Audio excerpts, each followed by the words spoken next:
ஏன் என்ற கேள்வி கேட்காமல் வாழ்க்கை இல்லை. நான் என்ற எண்ணம் கொண்ட மனிதன் வாழ்ந்தது இல்லை என்றது பாடலுக்கு மட்டும்தான் போல, நிஜ வாழ்க்கைக்கு அல்ல. அப்படி ஒருத்தர் கேள்வி கேட்டு எசகு பிசகாக மாட்டிக்கொண்டு மன்னிப்பு கேட்டார் என்ற வீடியோ ஒன்று தற்போது வைரலாகி வருகிறது. அதை பற்றித்தான் இப்பொழுது பார்க்க போகிறோம். எம்எல்ஏ அம்மா தான் இதெல்லாம் பண்றதுங்க. ஒரு பன்னுக்கு ஜிஎஸ்டி கிடையாது. பன்னுக்குள்ள ஒரு கிரீம் வச்சுட்டா அதுக்கு 18% ஆயிருக்கு. கஸ்டமர் என்ன சொல்றாரு, நீ கிரீமையும் ஜாமையும் கொண்டா நானே வச்சுக்கிறேன். கடை நடத்த முடியல மேடம். கோவை அன்னபூர்ணா ஹோட்டல் உரிமையாளர் நிர்மலா சீதாராமனிடம் கைகூப்பி மன்னிப்பு கேட்டாரா?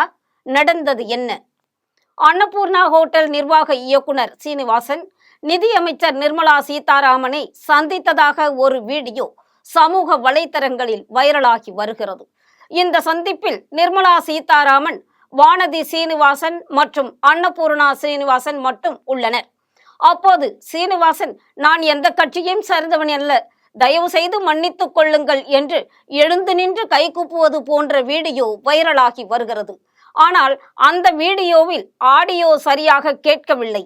இது குறித்து பாஜக தரப்பிலோ அல்லது அன்னபூர்ணா உணவகம் தரப்பிலோ அதிகாரபூர்வமாக எந்த அறிவிப்பும் கொடுக்கவில்லை. அதனால் இதன் முழு விவரம் இன்னும் தெரியவில்லை. இது குறித்து உண்மை நிலை அறிய கோவை அன்னபூர்ணா ஹோட்டல் நிர்வாகம் மற்றும் ஸ்ரீனிவாசன் ஆகியோரின் கருத்துக்களை அறிய முயற்சி செய்தோம். இருப்பினும் பதில் கிடைக்கவில்லை. அவர்கள் தரப்பிலிருந்து பதில் வரும் பட்சத்தில் அதையும் வெளியிடுகிறோம். முன்னதாக கோவையில் மத்திய நிதியமைச்சர் நிர்மலா சீதாராமன் தொழில் அமைப்பினருடன் ஆலோசனை செய்தார். கொடிசியாவில் ஆலோசனை கூட்டம் நடந்தது. அன்னபூர்ணா குழும தலைவர் ஸ்ரீனிவாசன் நேற்று கோவையில் நடந்த ஆலோசனை கூட்டத்தில் கலந்து கொண்டார்.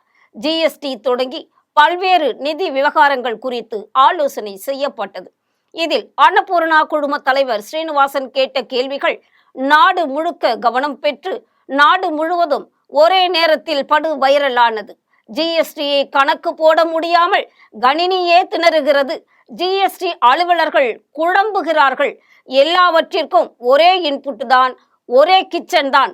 ஆனால் வேறு வேறு ஜிஎஸ்டி அதிகாரிகள் குழம்புகிறார்கள்.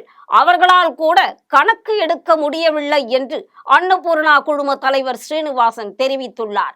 கோவையில் மத்திய நிதியமைச்சர் நிர்மலா சீதாராமன் தொழில் அமைப்பினருடன் நடத்திய ஆலோசனை கூட்டத்தில் தான் அன்னபூர்ணா குழும தலைவர் ஸ்ரீனிவாசன் பேசிய விஷயங்கள் நாடு முழுக்க விவாதத்தை ஏற்படுத்தியது.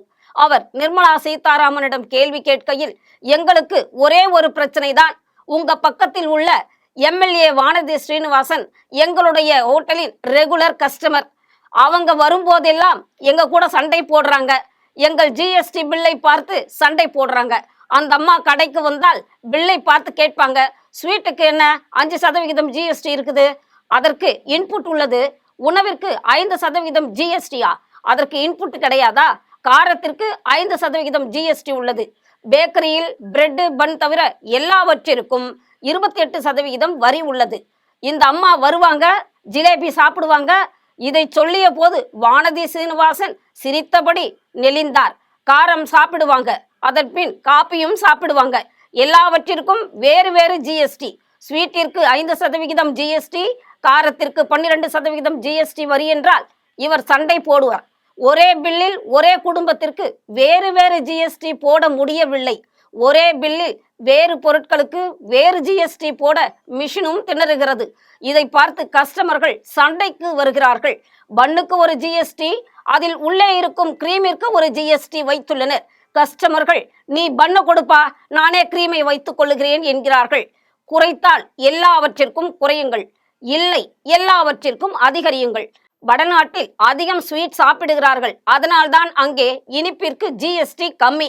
காரம் சாப்பிடுவதில்லை, அதனால் அதற்கு ஜிஎஸ்டி அதிகம் என்று உங்கள் எம்எல்ஏ வானதி ஸ்ரீனிவாசன் தான் கூறுகிறார். அப்படியா? நான் அப்படியெல்லாம் இல்லை என்றேன். தயவு செய்து அதை கொஞ்சம் ஆலோசனை செய்யுங்கள், ஒரே மாதிரி வரி போடுங்கள் என்றார். அதற்கு பதிலளித்த நிர்மலா சீதாராமன், ஹோட்டல் உரிமையாளர் தங்களின் பிரச்சனையை வெகு ஜனரஞ்சகமாக பேசியிருந்தார். அதில் தவறேதும் இல்லை. அவர் தன்னுடைய ஸ்டைலில் பேசியிருக்கிறார். ஒவ்வொரு உணவுக்கும் எவ்வளவு வரி நிர்ணயிக்க வேண்டும் என்பதற்கு ஜிஎஸ்டி கவுன்சில் விரிவாக ஆய்வு மேற்கொண்டுள்ளது. அவர்களின் பரிந்துரையை ஆலோசித்து நடவடிக்கை எடுக்கப்படும். விமர்சனங்களை பற்றி கவலை இல்லை என்று கூறியிருந்தார் நிர்மலா சீதாராமன். இந்நிலையில் நிர்மலா சீதாராமனிடம் கோவை அன்னபூர்ணா ஹோட்டல் உரிமையாளர் கைகூப்பி மன்னிப்பு கேட்டார் என்ற செய்தி வெளியாகி பெரும் பரபரப்பை ஏற்படுத்தியுள்ளது.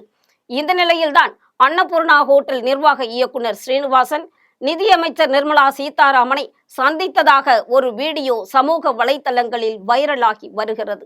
இந்த சந்திப்பில் நிர்மலா சீதாராமன், வானதி ஸ்ரீனிவாசன் மற்றும் அன்னபூர்ணா ஸ்ரீனிவாசன் மட்டுமே உள்ளனர்.